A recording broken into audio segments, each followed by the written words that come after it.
Muy buenas tardes. Tengan todas y todos ustedes que nos acompañan el día de hoy en esta nueva transmisión de Trascender Conciencia. Como todos los días que tenemos estas transmisiones y todas las tardes, estoy muy contenta de presentarles a una persona súper especial para mí. Enseguida les voy a platicar quién es. Y bueno, para quienes no saben quién soy, yo soy Adriana Espino del Castillo, yo soy mentora de carreras científicas y parte de lo que hacemos en Proyecta Ciencia es precisamente platicar acerca de todas las oportunidades que tenemos como científicos dentro y fuera del mundo académico y pues precisamente proyectar nuestra capacidad científica en muchas opciones laborales y profesionales. Parte de eso justamente son estos esfuerzos que estamos haciendo desde Trascender Conciencia, en donde entrevistamos a muchos tipos de personalidades que en su mayoría, de hecho todos son científicos de diferentes disciplinas y que están aplicando su ciencia en diferentes sectores, de diferentes maneras y siempre hallando una manera de trascender conciencia. Que no se me pase el pequeño comercial para comentarles que ya están estas transmisiones de Trascender Conciencia, las estamos empezando a rescatar, sobre todo todas las del año pasado, que no las habíamos podido grabar. Ya las rescatamos las 16 transmisiones del año pasado y ya se encuentran en una lista de reproducciones en YouTube. Ustedes pueden encontrarlo en Proyecta Ciencia y ahí están todas las transmisiones del año pasado y poco a poco estaremos subiendo las de este año. Y esta es nuestra transmisión número 12 de nuestra segunda temporada de Trascender Conciencia. Entonces, pues sin más, quienes ya están aquí conectados con nosotros, conectadas, platíquenme pues quiénes son, desde dónde se conectan, si por allá son días, tardes, noches, platíquenos, déjenos saber todos sus comentarios, sus dudas de la conversación que vamos a tener el día de hoy. Recuerden que ustedes son protagonistas de estos encuentros. Y mientras eso sucede, le quiero dar la bienvenida a esta personita tan especial que, bueno, ustedes no están para saberlo, ni yo para contárselos, pero pues es uno de los grandes, vamos a decirle, responsables o culpables de que yo haya decidido estudiar la carrera de biología, ¿no? Fue una especie de sonsacador y pues de alguna forma fue una de las personas que me motivaron a que la biología era una carrera pues con la que se podía precisamente hacer carrera, ¿no? Entonces, pues déjenme les presento a este gran culpable, que es el mismísimo Juan José Espejel. Muchísimas gracias por haber aceptado esta invitación. Es un honor poder servir a ti y a tu auditorio. Buenas tardes a todos.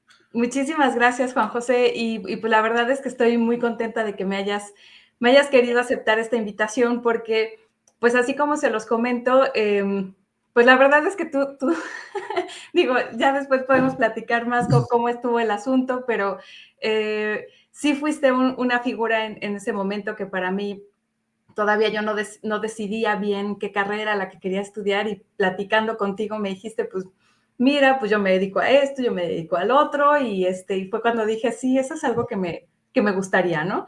Entonces, ¿quién no en determinados momentos pues necesitamos tener una especie como de referencia, de punto de partida, de decir, bueno, aquí puedo llegar, ¿no?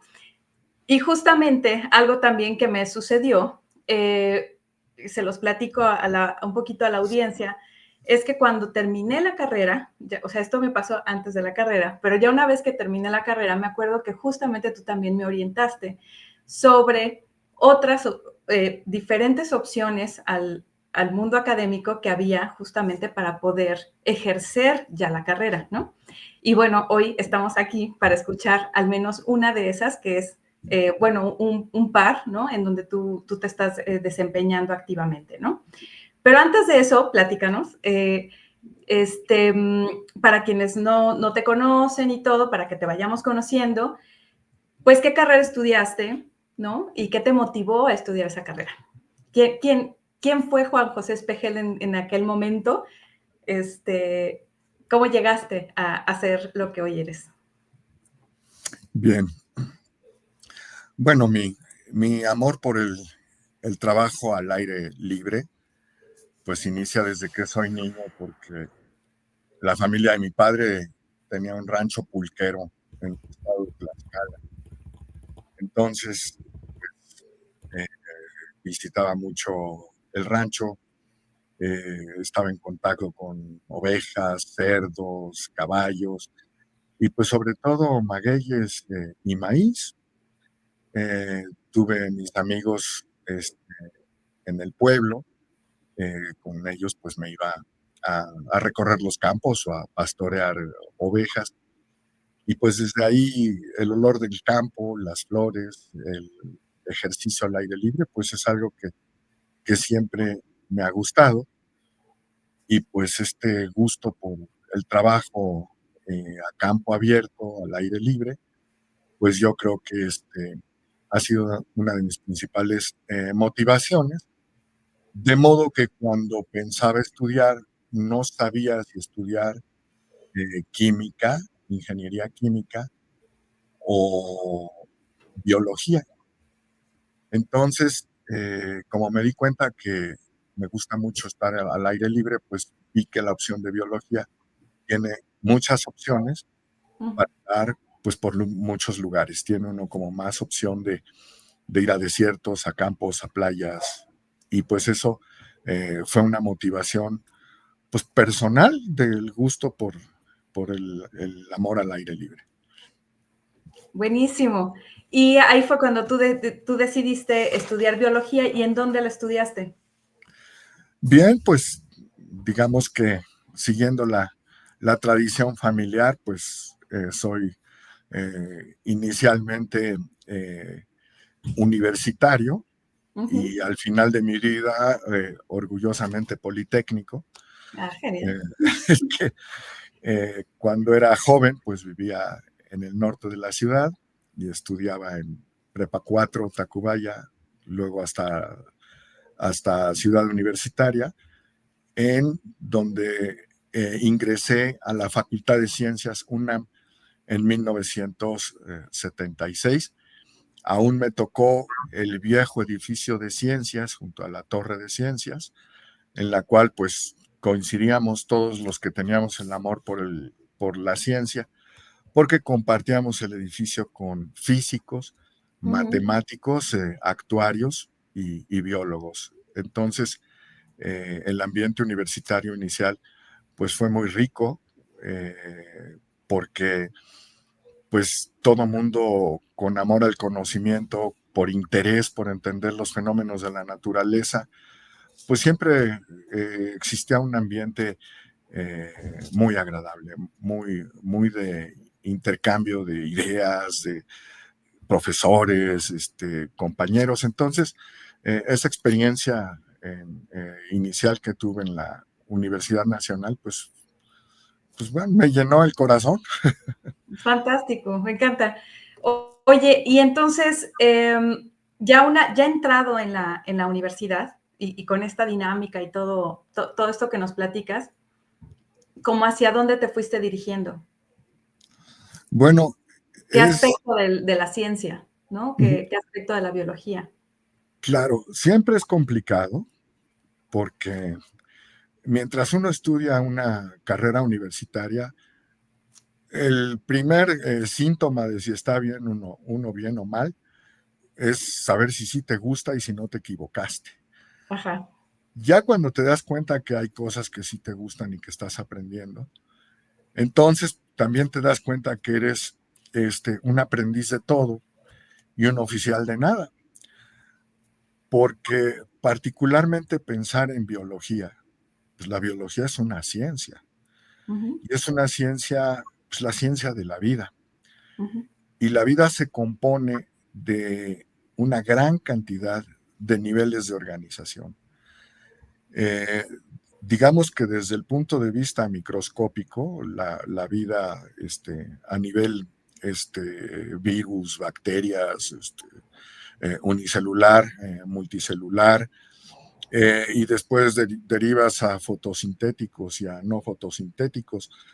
Entonces, la propia clasificación, o sea, la ciencia entra como una herramienta para tratar de entender a la vida de un modo más organizado y sistematizado. Entonces, lo bueno de la Facultad de Ciencias es que durante los primeros semestres, que son 2 semestres, con una gran Ujú. cantidad de materias, 8 o 11, pues desde matemáticas, álgebra, ecuaciones diferenciales, física, físico-química, química inorgánica, orgánica, bioquímica. Entonces, uno aprende en principio a aceptar los retos del conocimiento en otras áreas complementarias a la biología. Claro. Y cuando tú ya entiendes cuál puede ser la aplicación de la física o de la fisicoquímica a entender los procesos orgánicos, pues entonces te das cuenta que es un mundo muy complejo, que es una ciencia que siempre ha estado en construcción. Digamos que la humanidad es pequeña en relación con, pues, todas las eras geológicas y las manifestaciones de vida que han existido, y que, bueno, pues el intento científico es entender estos fenómenos, estos procesos, estos elementos del fenómeno que llamamos vida, sus interrelaciones, y de algún modo el entenderlo, pues al final le da una utilidad al ser humano, porque el conocimiento más desarrollado es antropocéntrico, porque Claro. ya también a través de la biología te das cuenta que hay otras formas de reaccionar al universo o a los fenómenos de otros seres vivos. Y bueno, uno claro que encuentra inteligencia en otras formas de vida, en primates, en perros, gatos, etcétera. Entonces, es un punto de vista antropocéntrico, pero pues poco a poco te va abriendo a entender el fenómeno, pero al Ujú. final pues tienes que particularizar en objetos específicos de estudio, pues para poder hacer contribuciones a la ciencia también muy específicas y que finalmente pues tengan alguna utilidad, ¿no? O sea, poner tu Claro. granito de arena en la ciencia y bueno, pues a su vez en la tecnología y pues nada está desvinculado de lo social. Entonces, Buenísimo. cuando uno encuentra esa relación, pues se da cuenta que uno está muy chiquito y que hay mucho que hacer. Perfecto. Oye, Juan José, te salió la vena científica, pero hacia todo, a todo. O sea, te pasaste de, o sea, te fuiste hasta el origen de la vida y llegaste hasta, para contestar algo muy sencillo, ¿no? O sea, bravo. Oye, nada más, déjame preguntarles, vamos a hacer una pequeña pausa para preguntarle a la audiencia que nos está escuchando si, porque creo que estamos teniendo un problemita de internet, nada más para que nos ayuden, si nos pueden decir si nos están escuchando bien, por favor, señales de vida que nos digan por ahí si nos están escuchando, si nos oyen bien. Voy a desaparecer tantito de la pantalla nada más para abrir una ventana y que me entre bien el wifi, entonces permítanme un segundo. Sí, sí, sí, sin problema. Y la gente que nos está escuchando, si nada más me puede ayudar a decirnos que sí nos estamos oyendo. Perfecto, ya tenemos aquí nuestra primera confirmación, Sara Pérez, que es una geocientífica. Espérenme tantito. Ahí está. Sara, muchas gracias por estar aquí presente. Sí, muchas gracias porque me estaba marcando aquí que tenía yo un pequeño problemita con mi internet y no quería que dejáramos de escuchar lo que Juan José nos tiene que platicar. Muchísimas gracias, Sara. También si alguien más nos quiere por aquí comentar, si todo se oye bien, si por ahí de dónde se conectan, cualquier preguntita que le quieran hacer aquí a nuestro super amigo biólogo, que ya nos demostró más que nadie que es un biólogo de hueso colorado, ¿no? Entonces, muchas gracias, Juan José, por platicarnos. Pues eso que a ti pues más te apasiona justo de la carrera.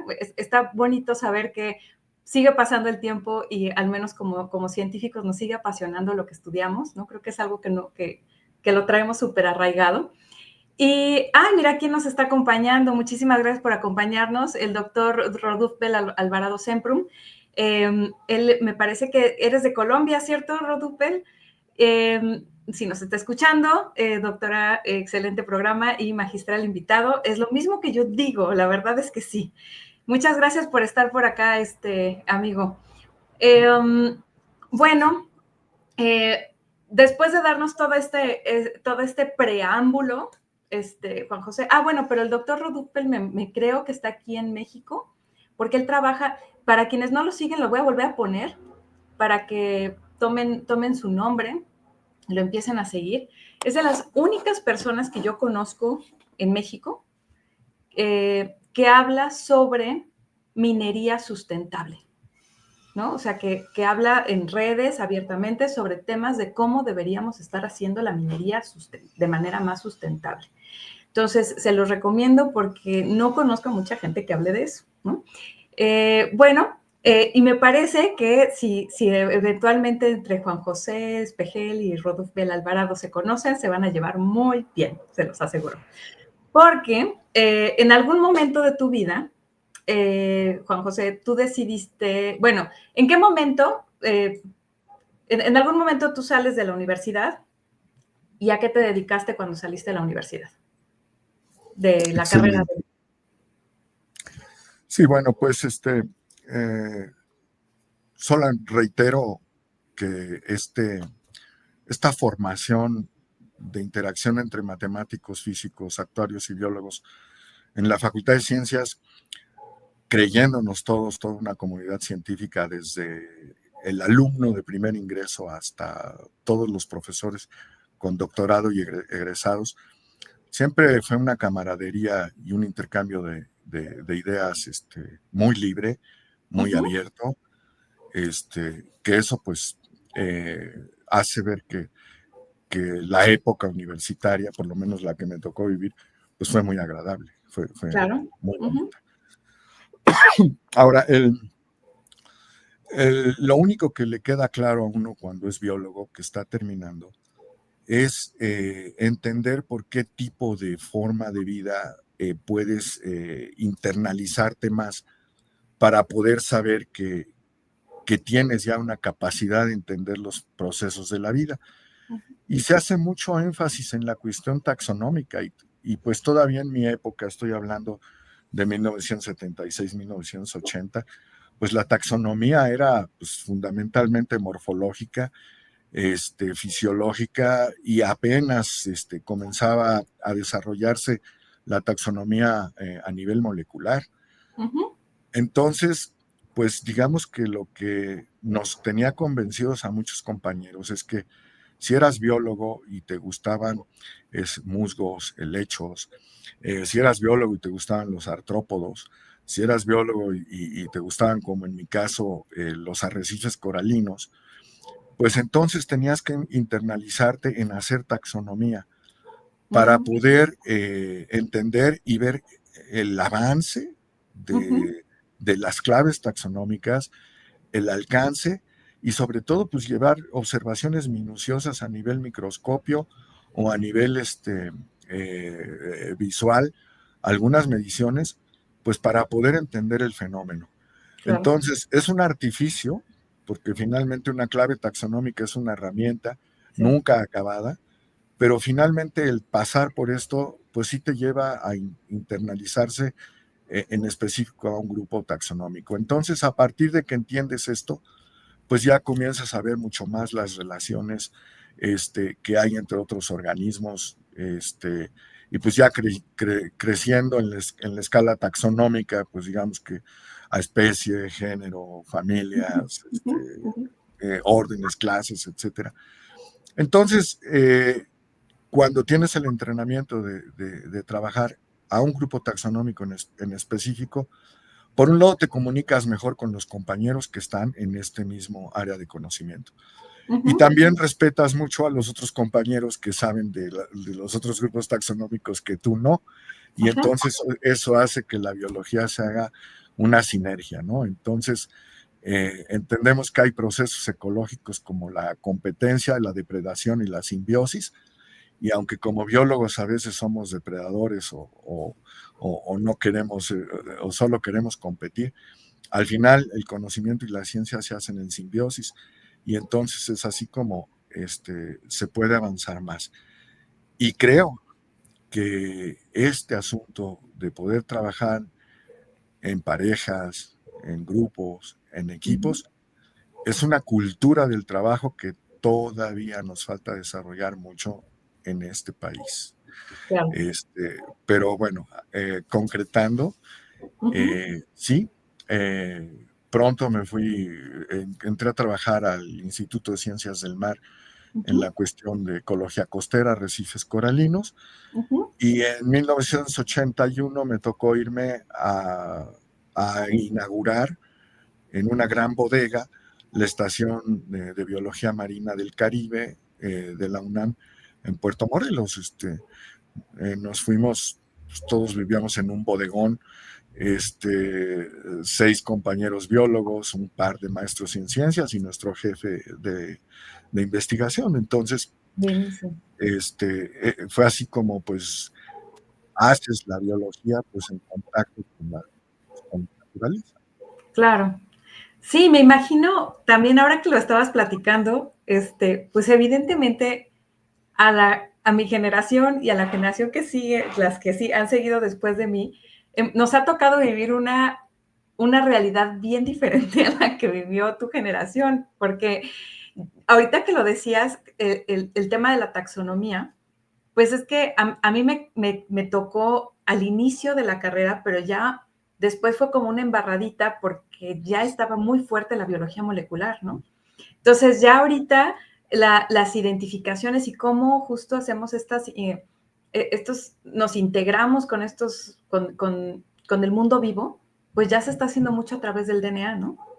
Entonces, esto que ustedes vivieron en esa generación, con las claves dicotómicas y con la taxonomía y con todo eso, pues la verdad es que a mí me tocó al inicio de la carrera y fue algo, de hecho hasta lo llegué a aplicar para mi tesis ya hacia el final, pero pues justo mi tesis ya llevaba las dos partes, ¿no? Hacer fisiología, identificación fisiológica y además, tuve así, que lo estabas platicando, tuve así como un flashback que dice, esto me recuerda tantas cosas. Y pues sí, es que justo en esos momentos estaba haciendo la ciencia de otra forma, al menos la ciencia biológica, ¿no? Entonces, empezaste a trabajar con arrecifes coralinos. ¿Y en qué momento, hoy a qué te dedicas? Bueno, actualmente ya soy un profesor retirado de Ajá, una carrera de ingeniería ambiental, ok, porque finalmente pues yo inicio como biólogo, que fue lo que me dio mi definición pues como alguien que le interesa el conocimiento científico, sí, pero en la medida que vas caminando en la ciencia te vas dando cuenta que la sociedad exige aplicaciones y el conocimiento pues sí, la ciencia básica es fundamental, sí. definitivamente es fundamental. Hace 2 semanas estuve platicando con Antonio Lascano, me lo encontré en un evento y pues bueno, él ha sido un gran teórico del origen de la vida y, y estamos claros que la ciencia básica es fundamental. Pero en la medida que vas interactuando con la sociedad, pues ya vas teniendo otro tipo de demandas personales y sociales. Digamos que mi primer trabajo como Puerto Morelos, pues digamos que como ayudante, porque yo era un becario, pues que nos pagaban 1,000 pesos mensuales y bueno, nos daban la comida, pero pues ese era nuestro ingreso.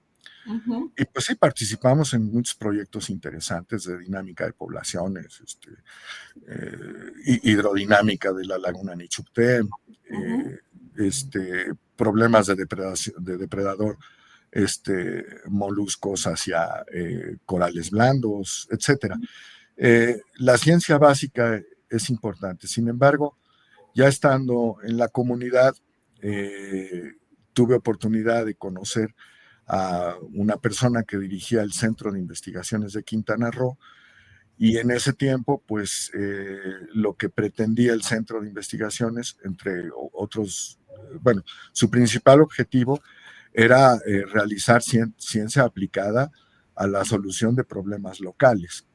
Ujú. Eh, Esencialmente se trabajaba con ingenieros forestales, con ingenieros agrónomos, con antropólogos, biólogos, eh, y que pues nuestro trabajo fue hacer un grupo multidisciplinario y uno de los primeros proyectos que se impulsó fue los estudios básicos para decretar la reserva de la biosfera de Siancán. Estoy Ah, hablando, sí, sí la lo, conozco. inici lo inicié en 1982 y la Ok. publicación es de 1984. Fue un primer trabajo de tipo, pues sí, Ujú, multidisciplinario, porque ujú. los estudios básicos se enfocaron aspectos climáticos, aspectos biológicos en la cuestión de flora, fauna silvestre, Ujú. y a mí me tocó pues hacer la parte de los arrecifes coralinos y la descripción de los recursos biológicos costeros. Muy bien. Entonces, ya hubo interacción con las comunidades, sobre todo pues con las comunidades de pescadores de langosta o con los otros pescadores a nivel permisionarios Ujú. o pues los independientes, ¿no? Todo depende de la escala de la organización. Y entonces, pues, es necesaria la interacción con el recurso, digamos, con la vida.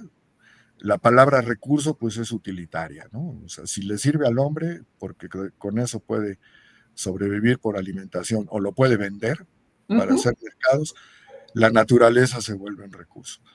Entonces, pues trabajamos por los Sí, famosos recursos naturales y, y pues ya tiene una oportunidad de interaccionar con otros sectores sociales e intercambiar conocimiento, porque uno tiene una perspectiva de conocimiento mucho de más alcance desde el punto de vista teórico, pero las personas de las comunidades tienen desde el punto de vista práctico una serie de conocimientos empíricos que a ellos les viene bien.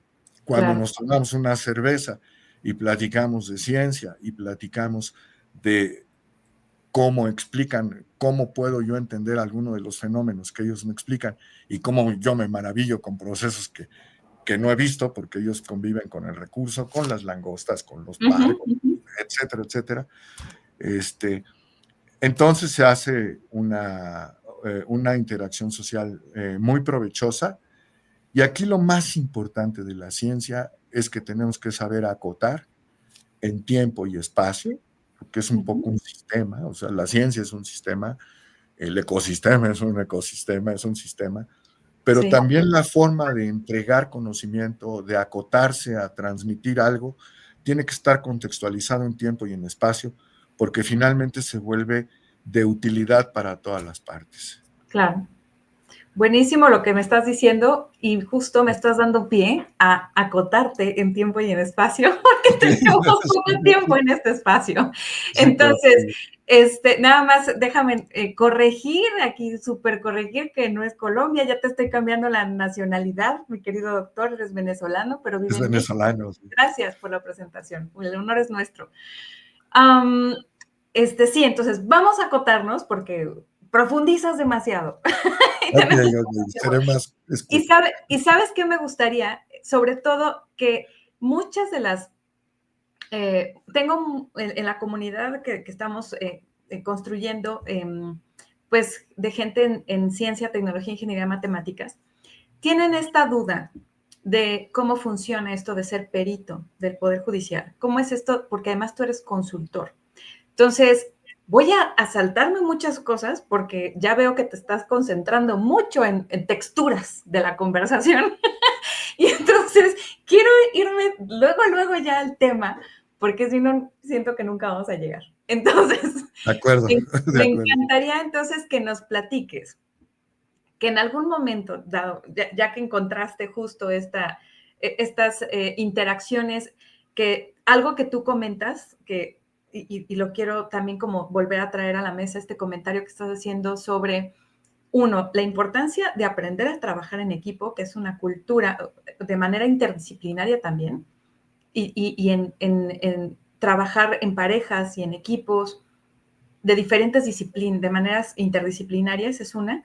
Pero la otra también es esto que comentas al final, que es esta manera de transmitir la información a diferentes sectores que no necesariamente son los técnicos, ¿no? Que no necesariamente es este foro académico que nosotros al que estamos acostumbrados, sino que muchas veces es la parte social o también tomadores de decisiones, que unos van a ver esa situación la van a ver desde el punto de vista que tú comentas, el utilitario, que puede ser empresas a nivel de negocios, recursos, el uso que le estamos dando al recurso, o la otra parte, que es la parte social, ¿no? Que justamente están viendo, bueno, ¿cómo hago para que esto justo me dure más? Que justo es un poco el uso. Y hay otra parte que es, pues, los tomadores de decisiones a nivel político, ¿no? A nivel gobierno. Entonces, un aspecto interesante que tú has explorado y has explorado mucho y durante mucho tiempo es justamente haber sido perito del Poder Judicial como científico. Entonces, a mí me gustaría muchísimo que nos platiques cómo fue que Juan José Espejel llegó a ser perito del Poder Judicial. ¿En qué momento tú supiste que eso existía y que podías dedicarte a eso? Muy bien. Bien, pues el siguiente escalón, antes de llegar a la respuesta, y seré breve, Uh-huh. es que en 1988 apareció la Ley General del Equilibrio Ecológico y Protección al Ambiente. Entonces, ya con un contexto de la ciencia pura a la ciencia aplicada, me di cuenta que era un documento de carácter legal, en el cual ya había un respeto, pues, por la preservación del equilibrio ecológico y la protección del medio ambiente. Entonces, pues la ley completa, y ahí me di cuenta que era una guía que me iba a servir para continuar mi camino. Perfecto. Efectivamente, una vez que salió en el 88, en el 90 que terminé la maestría, pues entonces yo ya me fui a trabajar de manera aplicada. Entonces, pues entré a empresas de consultoría, pequeñas empresas de ingeniería, para aplicar la cuestión de la ley. Y ahí me di cuenta que justamente la ley, pues es el derecho, es el discurso social que nos ayuda a regular las conductas humanas. Uh-huh. Entonces, es una herramienta de tipo tecnológico que nos permite dar una lógica, una logística a entender los procesos y a llevar a situaciones justas basadas en derecho. Entonces, en ese momento yo entendí que había que vincular necesariamente la ciencia con las aplicaciones tecnológicas y finalmente con el discurso social del derecho. ¿Por qué? Pues porque ya como consultor no tuve mucha oportunidad de trabajar en estudios de impacto ambiental o cosas que yo quería más biológicas, y pues me tocó más bien irme a estudios de chimeneas y a descargas de aguas residuales. Y entonces ya te das cuenta que hay una normativa, que hay una tecnología que entender, y que cuando tú con un muestreo analizas el caso, los muestreos tienen muy diferente poder y alcance, pero si tú sabes qué quieres saber y lo tienes claro, pues entonces el muestreo se puede hacer significativo, y Uh-huh. así, agarradito con pincitas, tu marco de referencia se vuelve un elemento útil que puede ayudar a dar decisiones. Entonces, eh, ya después, a través de la consultoría en ingeniería ambiental, pues fue que pues ya me volví mucho más apegado a observar la normatividad mexicana, por supuesto, pero pues pronto me puse a estudiar a la Agencia Ambiental de los Estados Unidos y a la Agencia de Seguridad e Higiene Ocupacional de Estados Unidos, porque pues ellos son los principales referentes en la creación de leyes, entonces, aplicadas aquí en México, claro. Uh-huh. Entonces ya cuando uno entiende esa relación y donde hay homologías, como Uh-huh. la ley mexicana es homóloga o en algunos casos análoga, pues Ujú, entonces uno ya tiene el marco, y si ya luego ves el marco de la Comunidad Económica Europea, pues entonces ya te amplías de manera importante en el mundo occidental y te das cuenta que la partitura legal, pues es eso, es una partitura y ujú, que tiene un nivel de generalidad, pero que justamente del nivel de generalidad al que llega, en la medida que tú puedes aterrizar con datos de tipo técnico y argumentos científicos, entonces tu trabajo se vuelve cierto, que porque todo trabajo busca la verdad, que es ujú. tiene un nivel de certeza, de certidumbre y de incertidumbre. Entonces, cuando tú en estos terrenos tecnológicos y normativos puedes declarar cada uno de estos terrenos como objeto de estudio, entonces se vuelve un reto pues muy interesante. Yo lo único que puedo decir es que de conocer este camino, pues me enamoré y lo sé hacer bien. Bueno, lo hago con gusto y entonces me sale bien. Este, además, el beneficio social en términos de toma de decisiones y del Juan José, nada más, yo estoy empezando a no escucharte bien, nada más les voy a preguntar a la gente que nos está escuchando si te siguen escuchando porque de pronto sentí que ya no te estaba escuchando completo. Pero, a ver, nada más es para ver, para revisar tu micrófono o de tu computadora o algo que esté bien. Todavía nadie nos dice que no te esté escuchando bien, o a lo mejor nada más fui yo, pero si no, ok, ya me escucho yo solita. Ok, no, entonces, ya le subimos.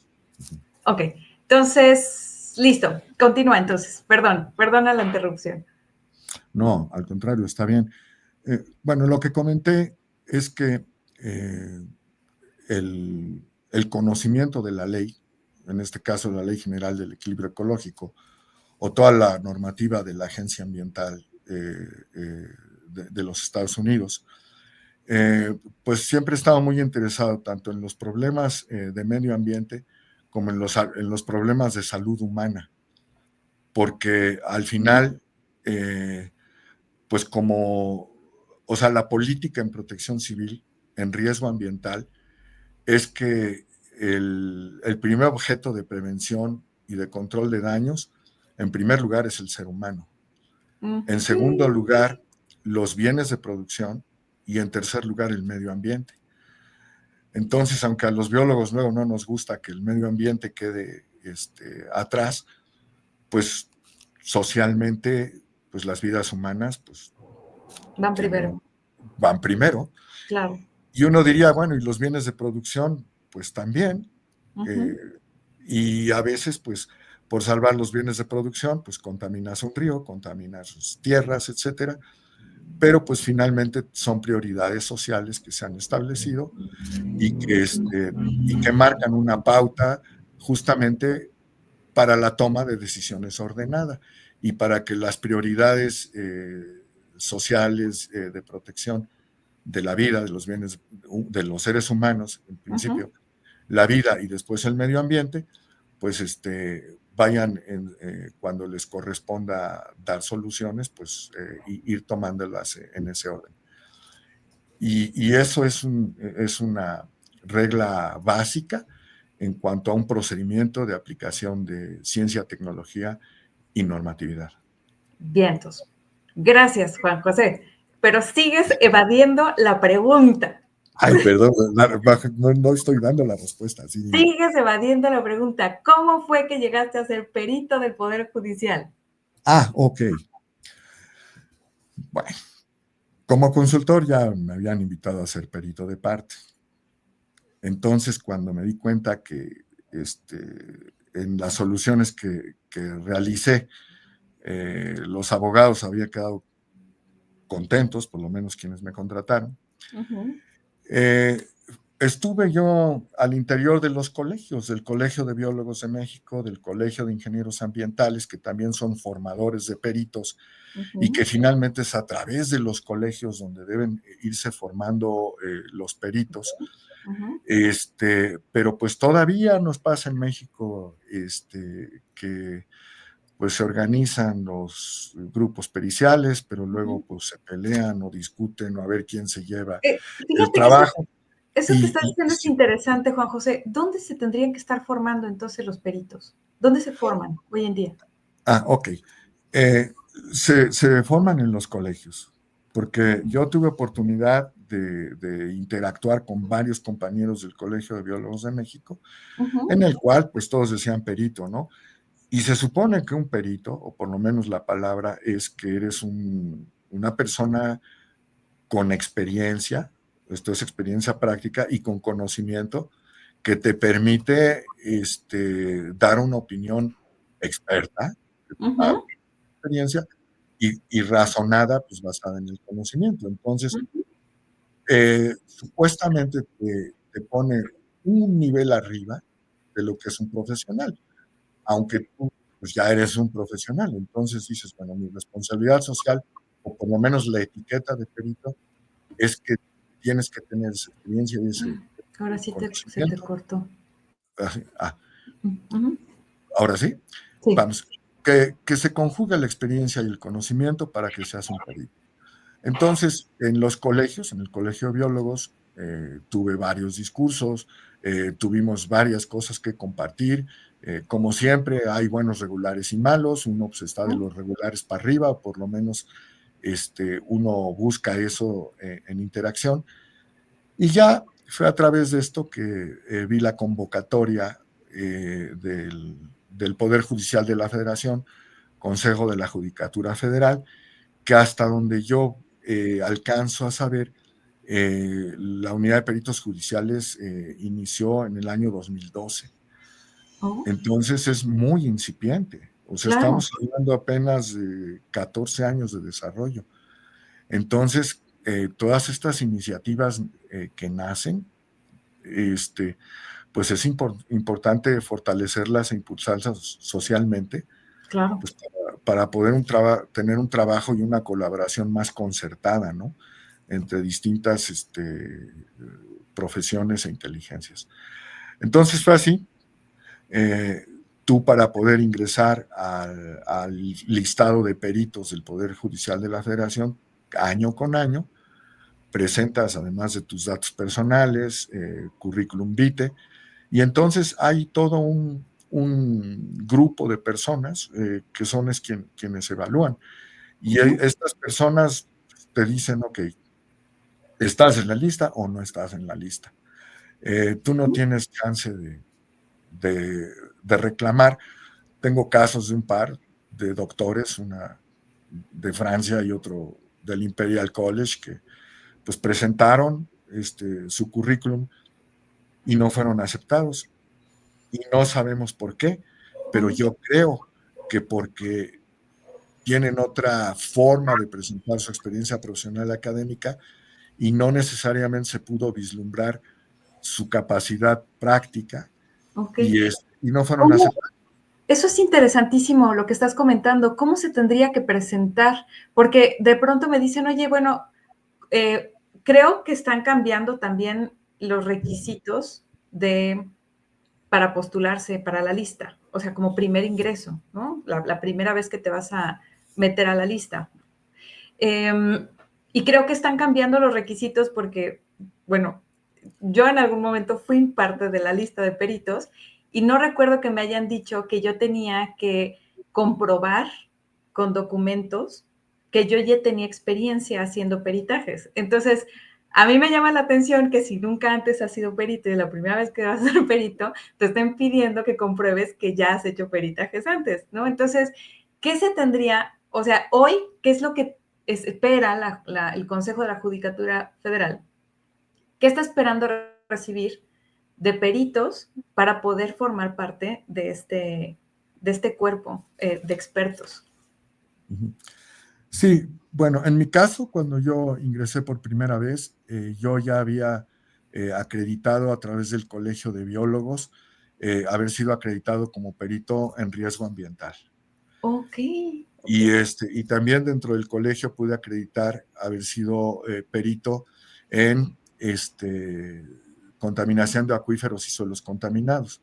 Ujú, porque pues, fundamentalmente ese fue el laboratorio que creé en el Instituto Politécnico durante 20 años y ujú, que, bueno, pues lo tenía todo para sostenerme tecnológicamente. ujú, Entonces, esas dos fueron mis experiencias previas, más aparte un par de periciales de parte que como consultor, pues de repente las empresas de consultoría dicen, no, se necesita un perito, y pues ujú. nadie es perito, entonces no le queda más que a los abogados, a los jueces de decir, bueno, este tiene una cédula profesional y lo va a avalar su cédula profesional y su currículum. Pero ningún abogado y ningún juez, si tú presentas un informe pericial que no les convence, que es escueto, que Ujú, no tiene las respuestas que necesitan, no te lo pagan, ni los peritos de parte ni el propio consejo. okey. Entonces, ¿De qué para depende que te lo acepten? ¿Que esté bien de, escrito, que esté bien estructurado ah, o que le convenga a la parte? Porque en este caso, tú lo estás presentando para un abogado, pero cuando estás trabajando para el consejo de la judicatura, estás trabajando para el juez, ¿no? por supuesto, Entonces, el por juez es imparcial, ¿no? claro que sí. Y tú eres imparcial porque tú eres un perito federal por Ujú, parte de gobierno. Entonces, tú eres los ojos y un poco la mente técnica, científica y normativa para un juez para orientar las decisiones sobre la problemática que se plantea. Todos los trabajos periciales dependen de un juicio de amparo, de una demanda, en la cual tanto los que demandan como los que se defienden pues abogados presentan cuestionarios ujú, que te acotan a lo que ellos creen de cómo pueden tener respuestas tecnológicas que le van a servir para saber si tienen razón en su pleito.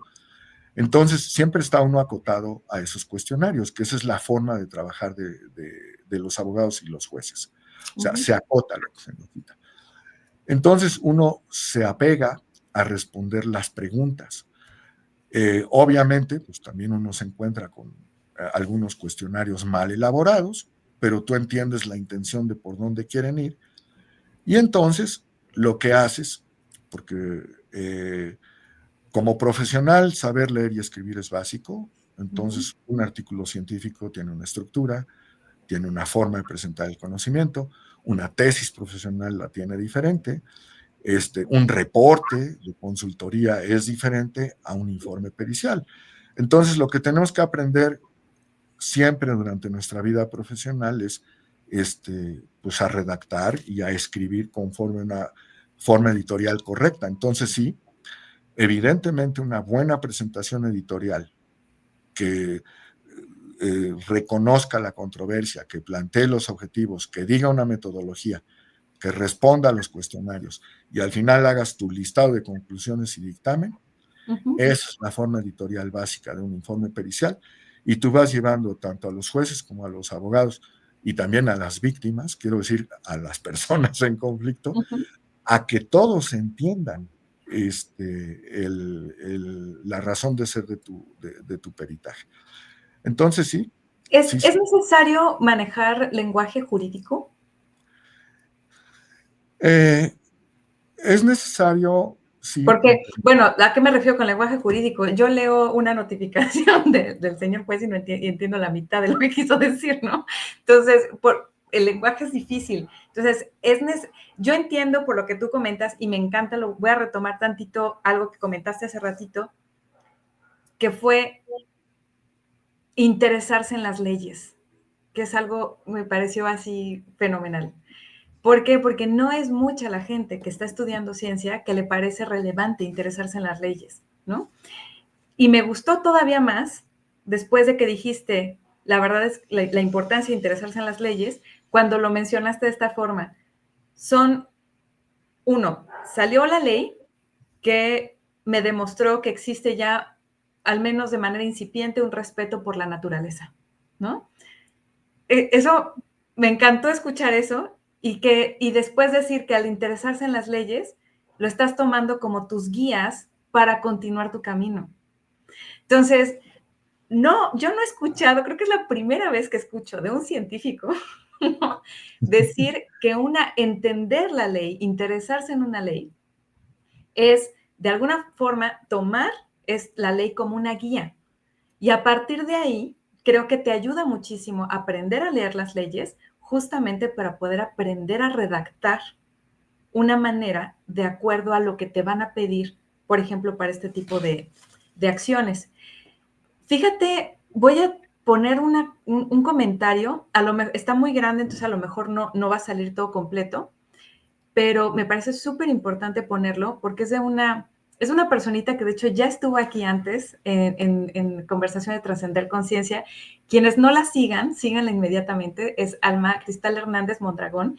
Ella es la creadora del primer programa de interfaz ciencia política en la Ciudad de México, del cual orgullosamente yo fui parte.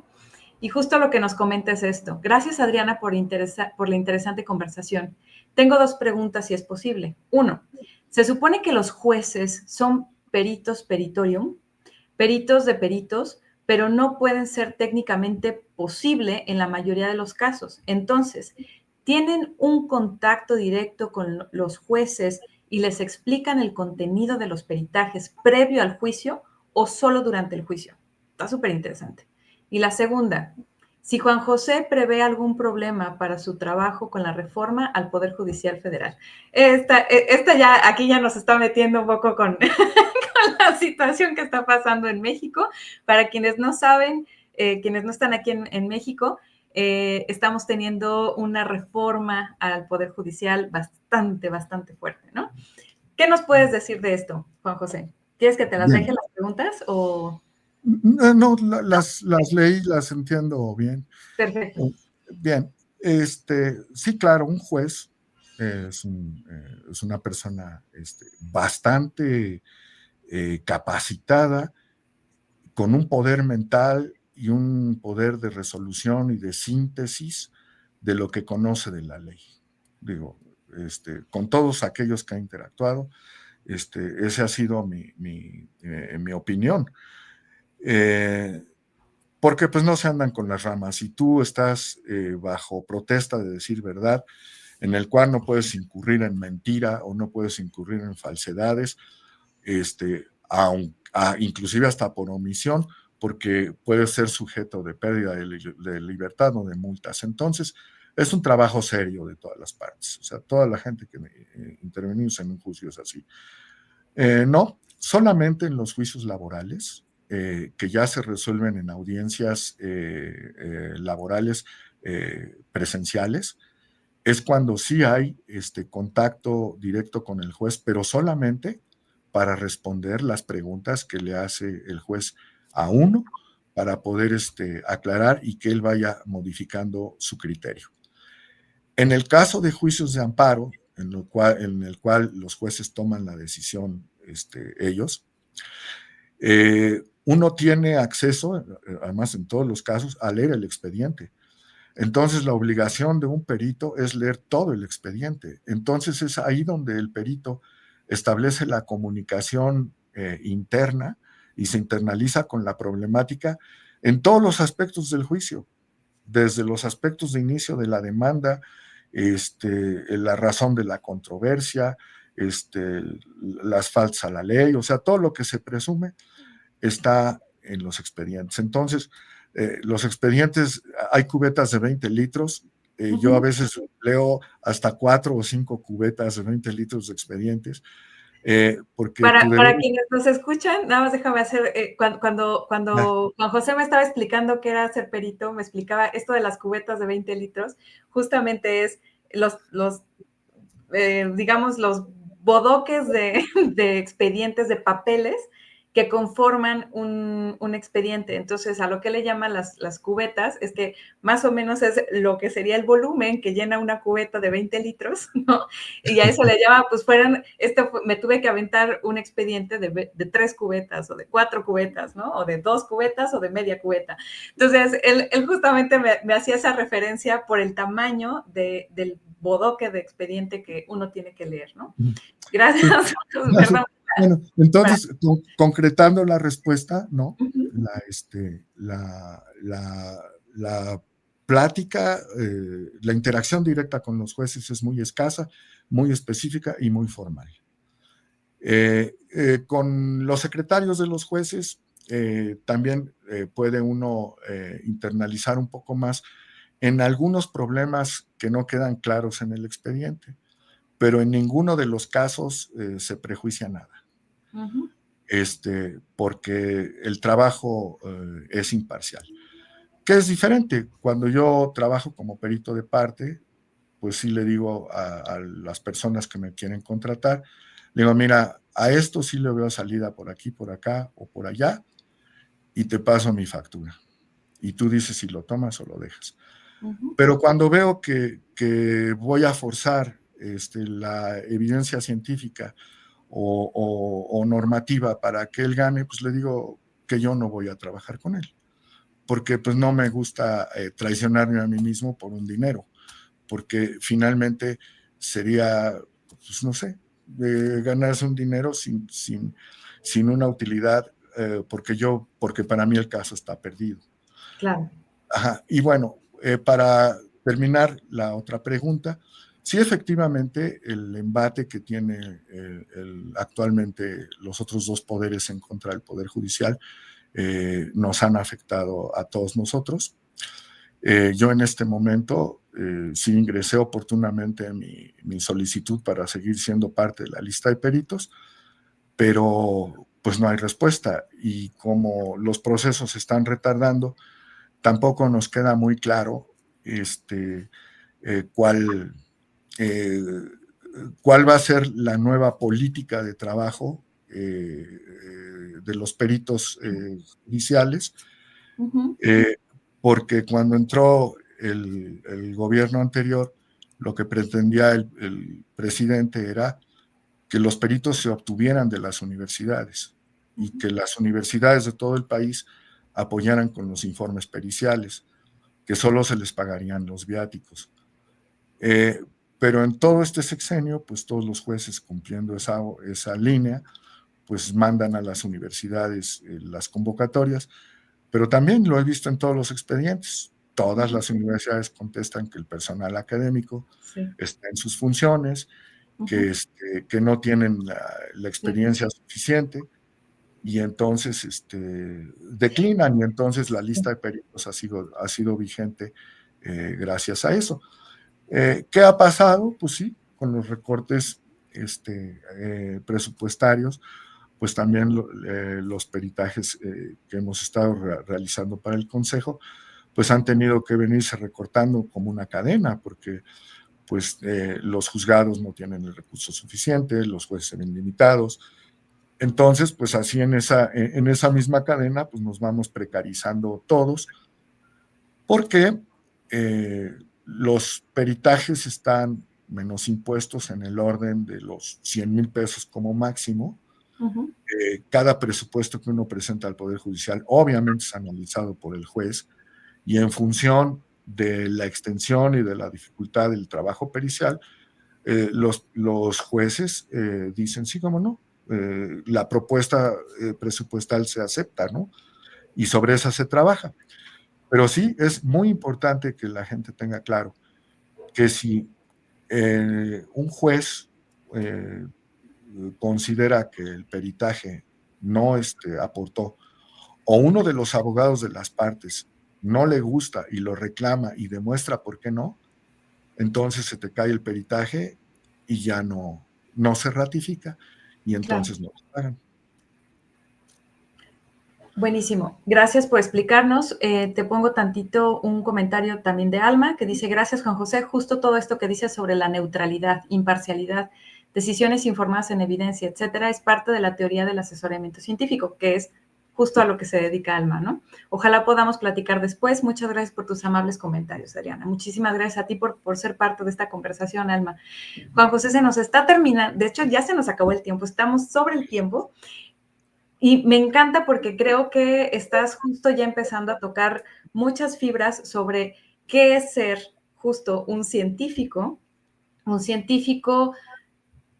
digamos que con todos esos principios de lo que rige a la ciencia, de esta certidumbre, esta certeza de la que hablabas hace rato, ¿no?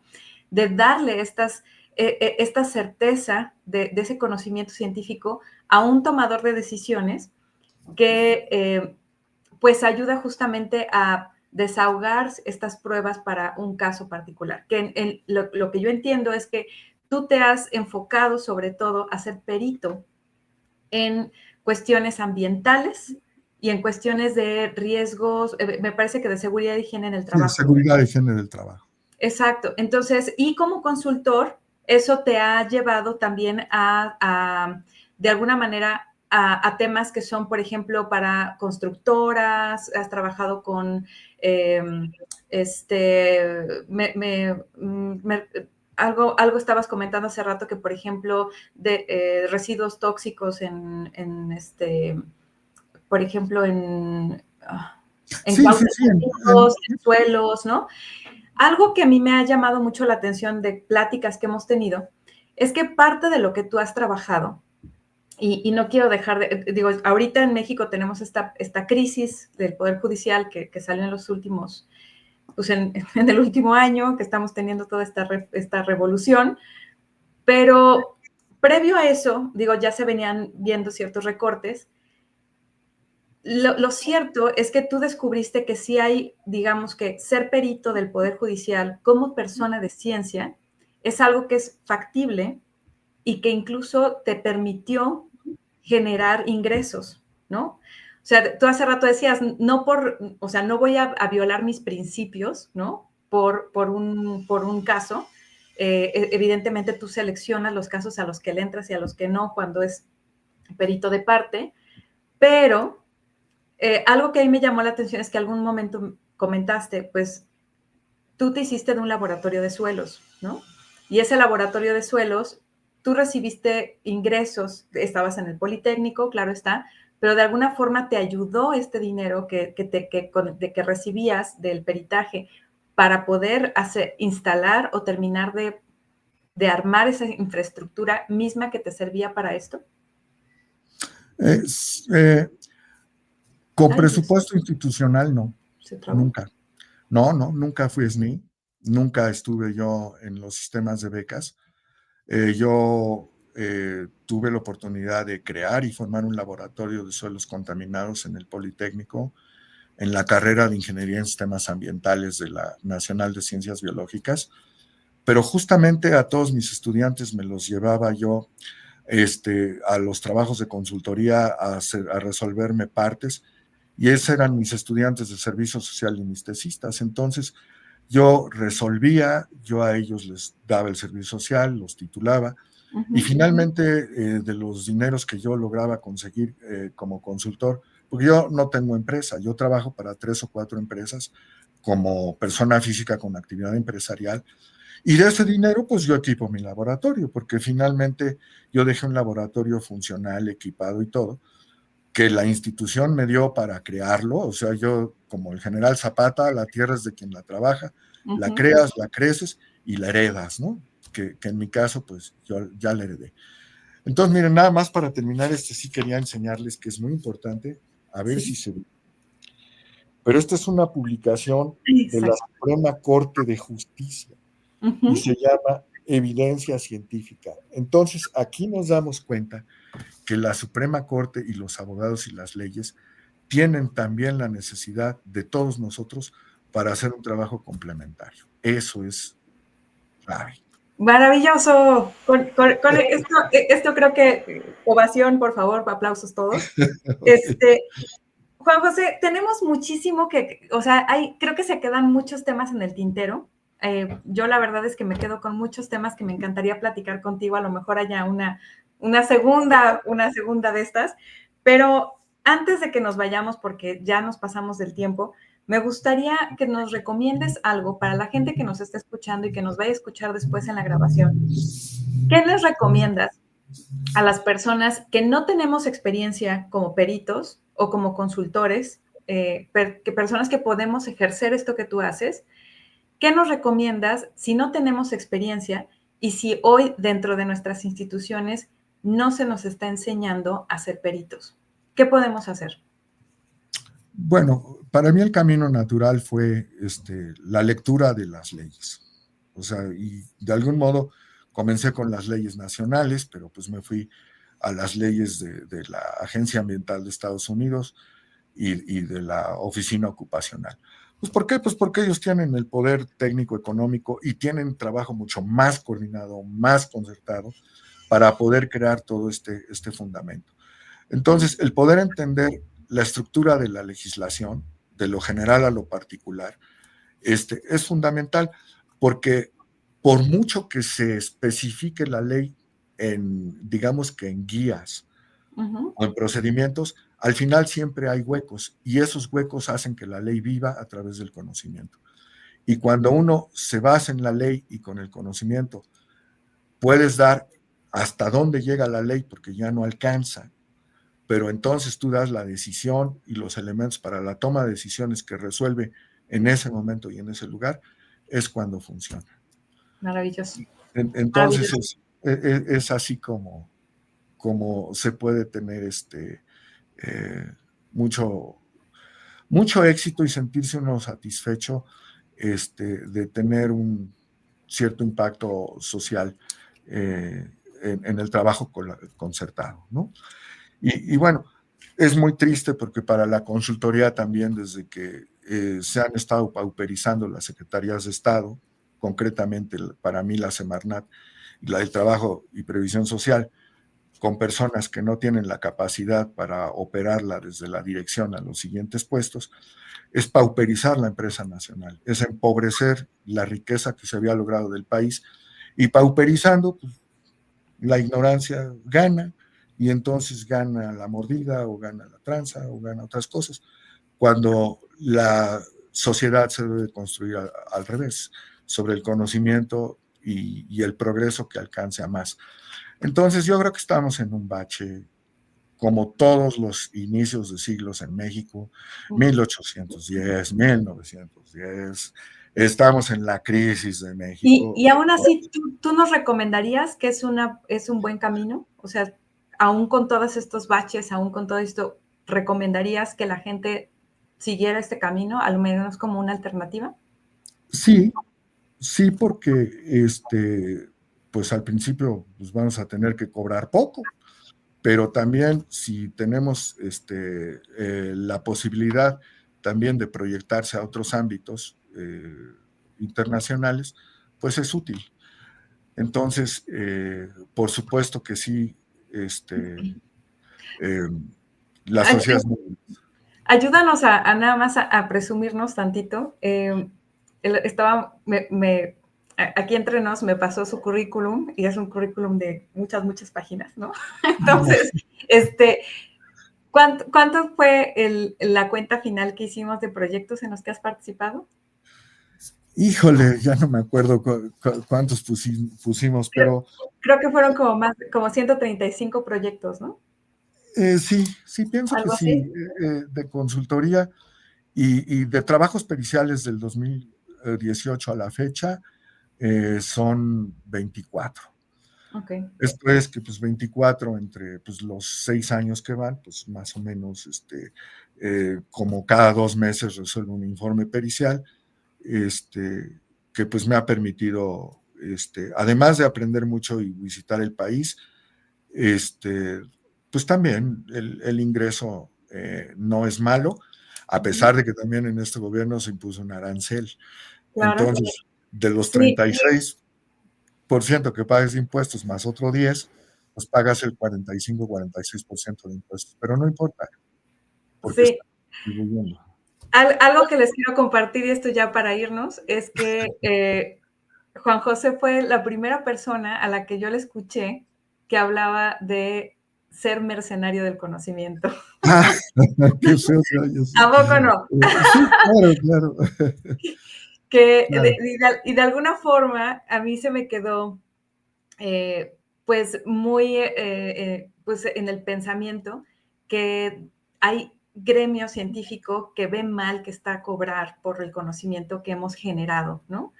Y, y bueno, que justamente el hecho de cobrar, ¿no? Por estos servicios en los que uno está asesorando al Poder Judicial o está fungiendo como un perito de parte pues en una discusión o en un juicio, pues está mal, ¿no? Porque la ciencia no se cobra, la ciencia es muy noble y se regala, ¿no?